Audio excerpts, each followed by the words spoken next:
Um, we are in Virginia, and Virginia several years ago was one of those states where sections of Virginia was under the pre-clearance. So we do two things with elections. We work to make sure underrepresented voters, that's voters of color, are going to be able to cast their ballot. And we also build election technology. Next slide. Now, in the United States, there are 245 million age eligible voters. Of those 245 million age eligible voters, 48 million of those voters are either on the inactive list or they have already been unregistered. I sometimes refer to those as deactivated voters and deregistered because at one point they were on the active voter list and they did have the ability to cast a regular ballot. Of those 48 million inactive and unregistered voters, 16.6 million are community of color voters. And that's what we're looking at going into the 2020 election. Next slide. Now, we refer to a number of states as voter suppression states, and that is because their rules for voting, their rules for removing people from the rolls are not at all progressive.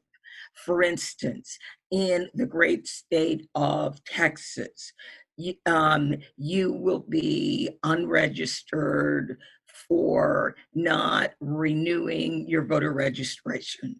You can be unregistered for that, and you need to renew your voter registration every 2 years.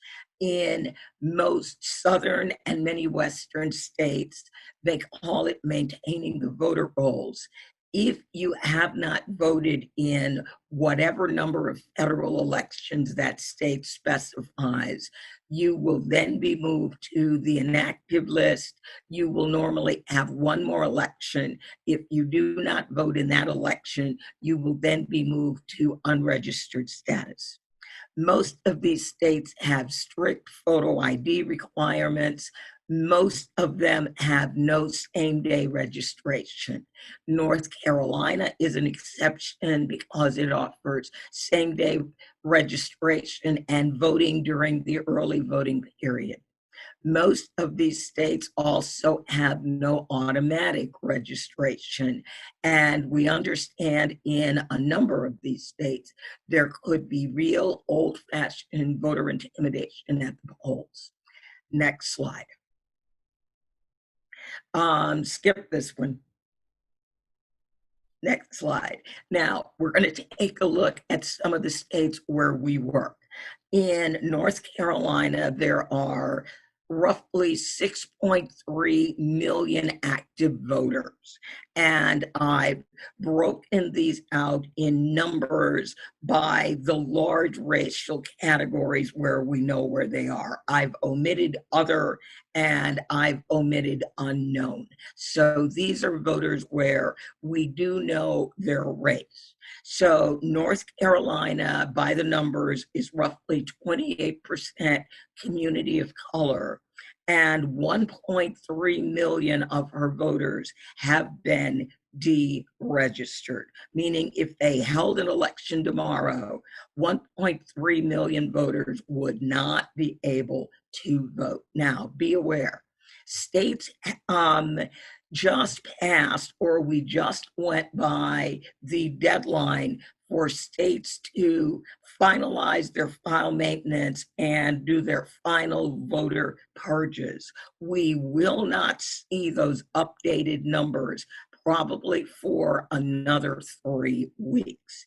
North Carolina did have roughly 594,000 voters sitting on the inactive voter list. Generally, those voters end up on the unregistered list and the inactive number zeroes out. Next slide. Alabama, much smaller state, roughly 32% of Alabama's voters have been deregistered. Next slide. Texas. Texas now, 13 million voters. I love this number at the bottom. Texas is 34% community of color. We are anticipating by 2024, the next presidential election, Texas will be almost 37% community of color as those young Hispanic voters reach voting age. Currently, well, this now was earlier this year. This was the number we were working to lower. 5.1 million Texans were deregistered. That's 38% of our population had been removed from the voter rolls. And Texas makes no bones about, if you do not vote consistently after 2 federal elections, we will begin the process of removing you from the voter rolls. Next slide. Arizona, same idea, significantly smaller than Texas, barely 20% community of color. And again, 1.1 million voters have been deregistered. What we love about the state of Arizona is Arizona has something called the permanent early voting list, and 40% of Arizona voters are on that list. That means every time an election comes up and they are eligible to vote in that election, they automatically get a ballot mailed to them. Next slide. Mississippi, what an incredible state. A very, very small state. So because there's only 2.3 million voters, you do definitely notice that 561,000 of those voters have been deregistered. Next slide. And the great state of Georgia. Now, Georgia, so far, I was able to see the numbers. Georgia has now moved 800,000 voters to unregistered, and there is another 1.4 million voters that have been dropped from the voter rolls. So Georgia is a little over 2 million voters in Georgia who were able to vote will not be able to vote in the 2020 election unless they become aware they are no longer registered to vote and re-register. Next slide. One of the things that we're proposing, and it's always interesting when other people talk about it, is building a national vote force of younger poll workers. I know at 66, where I vote, I'm one of the kids. So this is definitely something that is overdue. So many states are moving to very, very complicated digital voting equipment. And let's face it, our young people, 18 to 40, this is their generation's equipment. This is their comfort level. And it is a very, very good idea to engage them to be active in election infrastructure. People believe when they register to vote that they are registered forever. People do not register to vote with the understanding that if you don't vote in X number of elections, you're going to be removed from the rolls. Nowhere when you register to vote does it say that. So in my mind, this is a really severe bait and switch. You signed up to vote, and what do you mean I can't vote because I didn't? Well, where was that in the rules? So that is very definitely a problem. And one of the things that happens is states say, oh, we sent our voters a postcard. You sent them a postcard that was very confusing.